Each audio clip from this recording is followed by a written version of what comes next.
नमस्कार विद्यार्थी मित्रांनो, कसे आहात? गेल्या 1 वर्षापासून आपण कोरोनासारख्या महामारीने त्रस्त आहोत. या कोरोना महामारीने आपल्याला अनंत अडचणीमध्ये टाकलेले आहेत.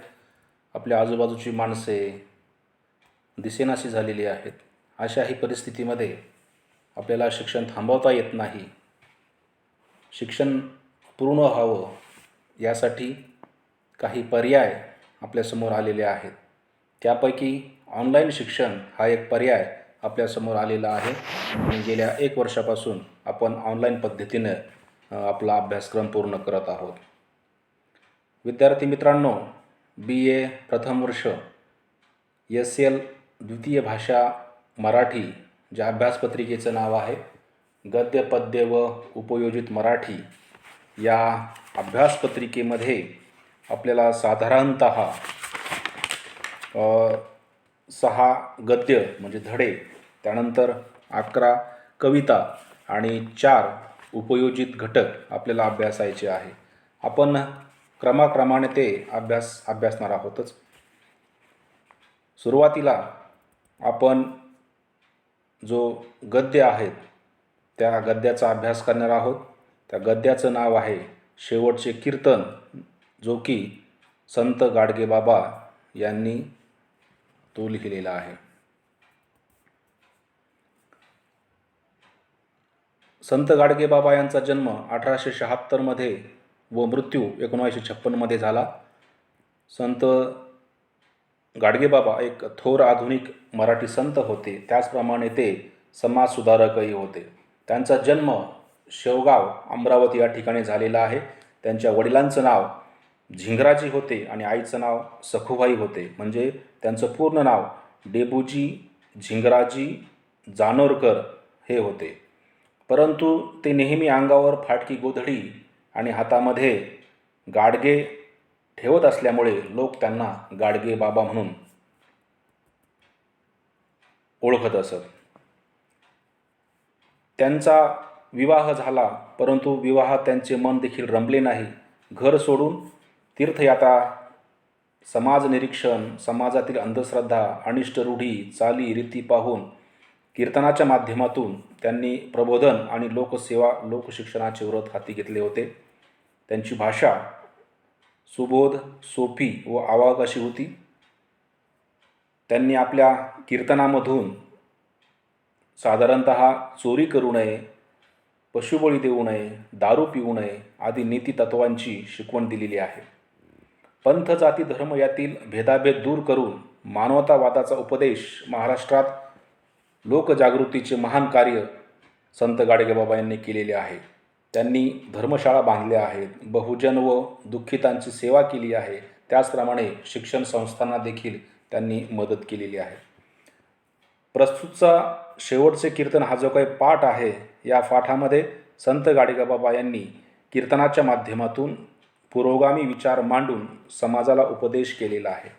म्हणजे आपल्याला जो शेवटचे कीर्तन हा जो पाठ अभ्यासायचा आहे, या पाठामध्ये त्यांनी आपल्या कीर्तनाच्या माध्यमातून समाज प्रबोधनाला महत्त्व दिलेलं आहे. संत गाडगेबाबाकालीन समाजाचा जर आपण विचार केला तर त्या काळामध्ये अनेक वाईट चालीरीती, प्रथा, रूढी, परंपरा या अस्तित्वात होत्या.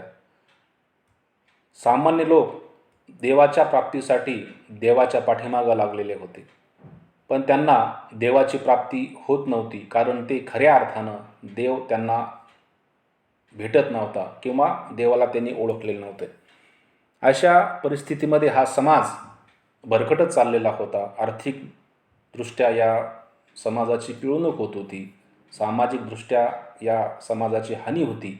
अशा या काळामध्ये संत गाडगेबाबा यांनी कीर्तनाच्या माध्यमातून समाज प्रबोधनाचं फार मोठं कार्य त्या काळामध्ये केलेलं आहे. आपण पाहतो, संत ज्ञानेश्वर असतील, संत तुकाराम असतील, संत एकनाथ असतील, संत रामदास असतील, अशा आणि आणखी अनेक अशा कितीतरी संतांनी समाजाचं प्रबोधन करण्याचं कार्य केलेलं आहे. समाजाचं प्रबोधन का करायचं की समाजाचा विकास व्हावा, समाजाला खऱ्या अर्थानं अध्यात्माची ओळख व्हावी आणि खरा ईश्वर, खरा देव हा समाजाला प्राप्त व्हावा, यासाठी या अनेक संतांनी या आपल्या कीर्तनाच्या माध्यमातून म्हणा किंवा अभंगाच्या माध्यमातून म्हणा, ओव्याच्या माध्यमातून म्हणा किंवा संत एकनाथांनी भारुडाच्या माध्यमातून समाज प्रबोधनाचं कार्य या ठिकाणी केलेलं आहे, असं आपल्याला म्हणता येतं. शेवटचे कीर्तन हा जो काही पाठ आहे, या पाठामध्ये संत गाडगेबाबा यांनी अनेक असे विद्रोही विचार मांडलेले आहे की त्या काळी त्या समाजामध्ये जे काही वाईट विचार होते, वाईट आचार होते, या वाईट विचार आणि आचारांना विरोध करण्याचं काम त्या ठिकाणी आपल्या कीर्तनातून संत गाडगेबाबा यांनी केलेलं आहे. या पाठाची सुरुवात करताना असं आपल्याला म्हणता येतं की हे जे काही आहे हे माणसांच्या जन्मात आल्यावर आपण काय करावे हा प्रश्न त्यांनी सुरुवातीला कीर्तनाच्या माध्यमातून आपल्यासमोर मांडलेला आहे. माणसाचा जेव्हा जन्म होतो त्यावेळेस माणसाने आपला जन्म कशासाठी आहे, आपण जन्माला का आलो, याचा विचार प्रत्येक माणसाने त्या ठिकाणी करायला हवा. मग संत गाडगेबाबा त्या ठिकाणी म्हणतात की सामान्य माणसं असं समजतात की आपला जन्म हा केवळ पैसा कमवण्यासाठी, बायका पोसण्यासाठी किंवा आपल्या गोतावळ्यामध्ये राहण्यासाठीच झालेला आहे. पण असं नाही. आपला जन्म, माणसाचा जन्म हा देवाचं भजन करण्यासाठी झालेला आहे. प्रत्येक माणसाने जन्मात आल्यानंतर देवाचं भजन केलं पाहिजे, असा एक विचार संत गाडगेबाबा या ठिकाणी मांडतात. प्रत्येक माणसाने वेळात वेळ काढून देवाचं भजन केलं पाहिजे, हा देखील एक विचार संत गाडगेबाबा यांनी आपल्या या पाठामध्ये केलेला आहे. मग संत गाडगेबाबा देवाविषयी विचार करत असताना देव म्हणजे काय, देव कुठे आहे, देव कसा आहे, हा विचार मांडत असताना अनेक प्रकारची उदाहरणे त्या ठिकाणी संत गाडगेबाबा यांनी दिलेली आहे. ते म्हणतात की देव कसा आहे, कुठे आहे, हे आपल्याला अजूनही माहीत नाही किंवा अजूनही आपल्याला देव भेटलेला नाही. देव कसा आहे हे सुद्धा आपण पाहिलेलं नाही किंवा देव कुठे आहे हे सुद्धा आपण पाहिलेलं नाही. मग देव कुठे आहे? देव माणसामध्ये आहे. देव माणसामध्ये आहे आणि हा माणसामध्ये असलेला देव प्रत्येकाला ओळखता आला पाहिजे. देव दिसत जरी नसला, देव कोणी पाहिला जरी नसला, तरी प्रत्येक माणसामध्ये हा देव अस्तित्वात आहे, हा विचार संत गाडगेबाबा यांनी या ठिकाणी केलेला आहे. हे सांगत असताना संत गाडगेबाबा ज्ञानेश्वरीमधील एका ओवीचा उल्लेख या ठिकाणी करतात. ते असं म्हणतात की वायू वसे सकळ ठाई, वायू वसे सकळ ठाई, परी त्याचे बिऱ्हाडाची नाही. वायू म्हणजे हवा, वारा. वायू हा आपल्याला त्या ठिकाणी चारही दिशांना वारा आपल्याला दिसत असतो, परंतु तो इथे आहे हे असं आपल्याला सांगता येत नाही. वारा आजपर्यंत कोणी पाहिला नाही. पाहिला आहे का? नाही. वारा हा दिसत नाही, परंतु त्याचं अस्तित्व आपल्याला हे जाणवत असतं. त्याचप्रकारे देव जरी दिसत नसला तरी त्याचं अस्तित्व आपल्याला माणसाला ठाई प्रत्येक वेळी क्षणाक्षणाला त्याचं अस्तित्व आपल्याला जाणवत असतं. ते पुढं असंही म्हणतात की वाऱ्याला कोणत्याही प्रकारचा रंग नाही. तो काळा आहे, पिवळा आहे, लाल आहे, पांढरा आहे, असा कोणत्याही प्रकारचा वाऱ्याला रंग नाही, तरी त्याचं अस्तित्व आहे. म्हणजेच गाडगेबाबा असं म्हणतात की प्रत्येक माणसामध्ये देव आहे, तो आपल्याला ओळखता आला पाहिजे. ते पुढे असं म्हणतात की देव दगडात नाही तर तो माणसात आहे.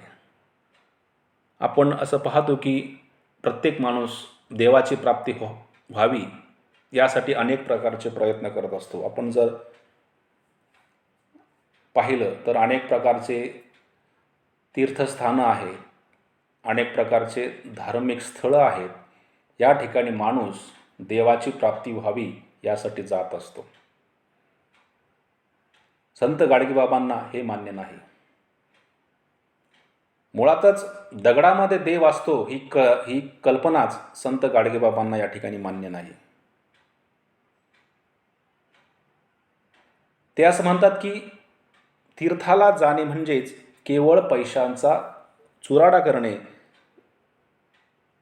देव हा कधीही दगडात त्याचं अस्तित्व नाही, तर तो माणसामध्ये आहे.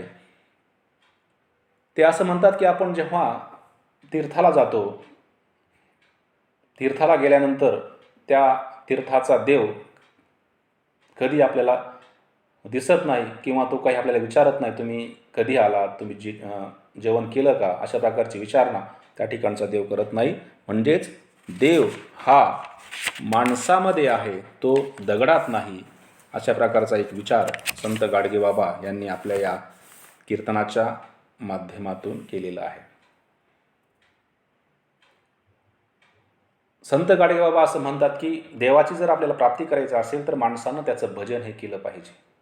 संत गाडगेबाबा यांचं अतिशय गाजलेलं असं भजन आहे, ते म्हणजे गोपाला गोपाला देवकीनंदन गोपाला. ते आपल्या प्रत्येक कीर्तनामधून हे भजन सामान्य माणसासमोर मांडत असतात. म्हणजे देवाची प्राप्ती जर माणसाला करायची असेल तर माणसानं त्या देवाचं भजन केलं पाहिजे.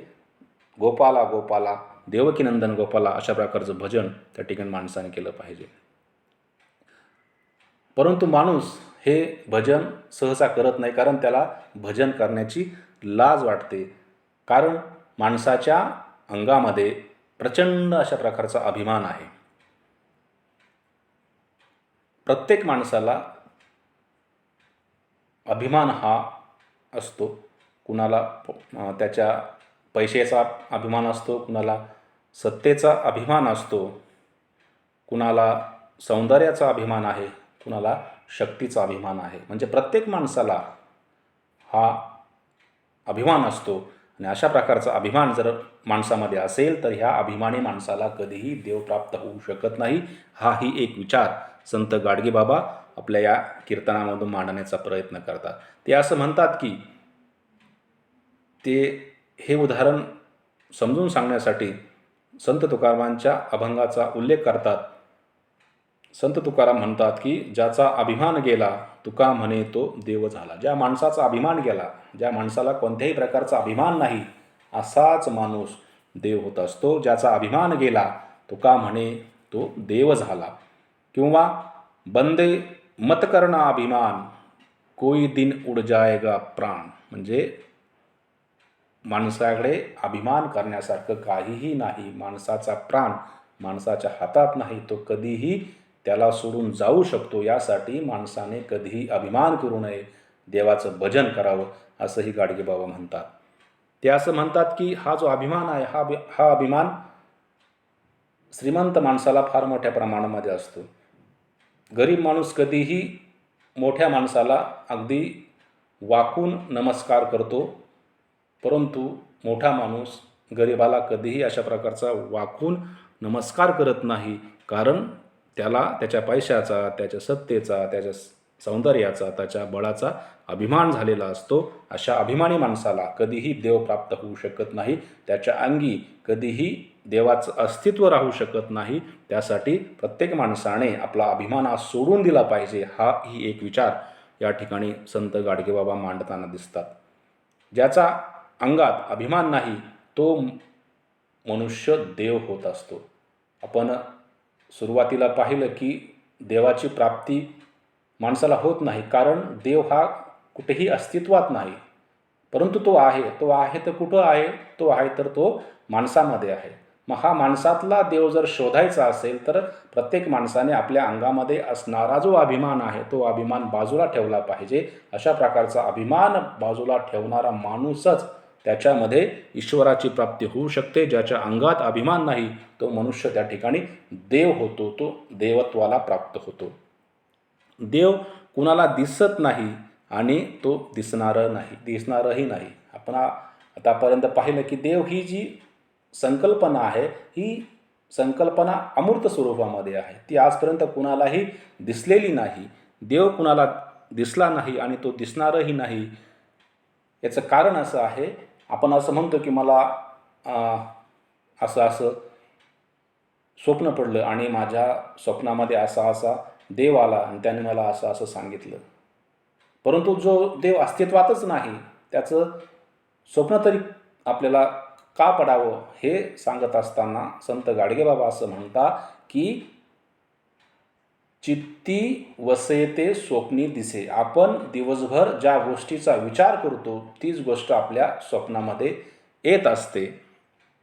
मनी वसे ते स्वप्नी दिसे हे सांगत असताना, देवाविषयी सांगत असताना ते अनेक प्रकारची उदाहरणं आपल्या कीर्तनाच्या माध्यमातून सामान्य माणसाला देत असतात. संत गाडगेबाबांच्या कीर्तनाचं एक विशेष आहे की आपला विचार समाजाला समजून सांगण्यासाठी ते अनेक प्रकारचे समाजामध्ये अस्तित्वात असलेली उदाहरणं सामान्य माणसाला सांगत असतात. अशा प्रकारे ही उदाहरणे सामान्य माणसाला सांगितल्यामुळे तो विचार सामान्य माणसापर्यंत चांगल्या पद्धतीने पोहोचत असतो. सामान्य माणसाचे जे काही अनुभव आहे, रोजच्या जगण्याचे जे काही अनुभव आहे, या रोजच्या जगण्याच्या अनुभवातून त्या ठिकाणी संत गाडगेबाबा सामान्य माणसाच्या प्रबोधनाचं फार मोठं कार्य त्या ठिकाणी करत असतात. आता देवाविषयी, देवाच्या अस्तित्वाविषयी सांगत असताना संत गाडगेबाबा अनेक उदाहरणांचा उल्लेख त्या ठिकाणी देतात. ते असं म्हणतात की आपण गणपती बसवतो, त्याची 10 दिवस अगदी जीवाभावे पूजा करतो, आरती करतो, त्याला प्रसाद चढवतो. परंतु 10 दिवसानंतर आपण तोच गणपती खांद्यावर घेऊन पाण्यामध्ये बुडवून टाकतो. म्हणजे ज्या देवाची तुम्ही 10 दिवस अगदी मनोभावे पूजा केली, अर्चना केली, त्याच देवाला तुम्ही पाण्यामध्ये बुडून मारून टाकता. असा कसा तुमचा देवाविषयीचा भाव आहे, असाही प्रश्न त्या ठिकाणी ते सामान्य माणसाला विचारतात. आणखी अनेक प्रकारची उदाहरणं संत गाडगेबाबा या आपल्या कीर्तनाच्या माध्यमातून सांगत असतात. त्या ठिकाणी ते सत्यनारायणाच्या पूजेचं देखील उदाहरण देत असतात. त्या सत्यनारायणाच्या पूजेमध्ये एक कथा सांगितलेली आहे की अशा अशा प्रकारचा पूजाविधी केल्यानंतर त्याचा प्रसाद जर खाल्ला नाही तर अशा अशा प्रकारचं आपलं आर्थिक नुकसान होतं, आणि तो प्रसाद जर आपण खाल्ला तर अशा अशा प्रकारचं आपल्यामध्ये आर्थिक भरभराट होते. ही जी काही सत्यनारायणची कथा आहे, ही कथा देखील संत गाडगे बाबांना त्या ठिकाणी मान्य नाही. ते असं म्हणतात की अशा प्रकारच्या कथा सांगितल्याने, कथा ऐकल्याने, त्या कथेचा प्रसाद खाल्ल्याने किंवा न खाल्ल्याने माणसाच्या जीवनामध्ये काहीही फरक पडत नाही. असाही एक फार मोठा विचार त्या ठिकाणी हे संत गाडगेबाबा सांगताना आपल्याला त्या ठिकाणी दिसतात. ते असंही म्हणतात की मरण हे प्रत्येक माणसाला आहे. जो माणूस जन्माला येतो त्या माणसाचं मरण हे निश्चित आहे. त्या ठिकाणी माणूस जरी मेला तरी त्याची कीर्तीही त्याच्या पाठीमागं राहत असते. म्हणजे माणसाने जीवन जगत असताना अशा प्रकारचं कार्य केलं पाहिजे की त्याच्या मृत्यूनंतर त्याची कीर्ती पाठीमागं राहिली पाहिजे. प्रत्येक माणूस हा मरणारा आहे, परंतु त्याचे विचार, त्याचे गुण, त्याची कीर्ती कधीही मरत नाही. त्यासाठी प्रत्येक माणसाने त्या ठिकाणी आपण चांगल्या प्रकारे वागलं पाहिजे, हा एक विचार गाडगेबाबा या ठिकाणी मांडतात. हे आपल्या कीर्तन लोकांना समजून सांगत असताना गाडगेबाबा तुकारामांच्या आणखी एक अभंगाच्या ओळीचा उल्लेख या ठिकाणी करतात. ते असं म्हणतात, तुका म्हणे एक मरणची खरे, तुका म्हणे एक मरणची खरे, उत्तमची उरे कीर्ती मागे. माणूस हा आज ना उद्या मरणारा आहे, परंतु त्याची कीर्ती कधीही मरत नाही. हेच या ठिकाणी संत गाडगेबाबांना तुकारामाच्या अभंगातून त्या ठिकाणी सांगायचं आहे. मग देवाविषयी सांगताना गाडगेबाबा म्हणतात की देव कुठे आहे? देव जगात आहे, देव माणसात आहे, देव गरिबात आहे. ही सृष्टी देवानं निर्माण केली आहे. ही संपूर्ण जी काही सृष्टी आहे, ही सृष्टी देवानं निर्माण केलेली आहे. आपण पूजा करताना देवाला फुले वाहतो, आहे की नाही? आपण आणि असं म्हणतो की मी देवाला फुले वाहिलेली आहे, पण ही फुले निर्माण कोणी केली? तर ही फुले देखील याच ईश्वराने निर्माण केलेली आहे. आपण त्याचीच फुले, त्यानेच निर्माण केलेली फुले देवाला वाहत असतो. म्हणजेच ही या सृष्टीचा जो काही निर्माता आहे हा ईश्वर जर आपल्याला प्राप्त करायचा असेल, खऱ्या अर्थानं आपल्याला ईश्वराची प्राप्ती करायची असेल, तर आपण त्याचं भजन केलं पाहिजे. देवाला शोधण्यासाठी कुठेही तीर्थाला जाण्याची गरज नाही, कोणत्याही मूर्तीची पूजा करण्याची गरज नाही, कोणत्याही तीर्थाला जाण्याची आवश्यकता नाही. तर प्रत्येक माणसामध्ये देव आहे. त्या प्रत्येक माणसाची, जो माणूस अडलेला आहे, जो माणूस गरिबीमध्ये आहे, जो माणूस अडचणीमध्ये आहे, अशा माणसाची सेवा त्या ठिकाणी केली पाहिजे. आणि अशा प्रकारच्या सेवेमधूनच त्या ठिकाणी ईश्वराची सेवा होऊ शकते, आपण ईश्वरापर्यंत पोहोचू शकतो. ही एक विचार या ठिकाणी संत गाडगेबाबा यांनी मांडलेला आहे. राहिलेला उर्वरित भाग आपण पुढच्या तासिकेमध्ये अभ्यासणार आहोत.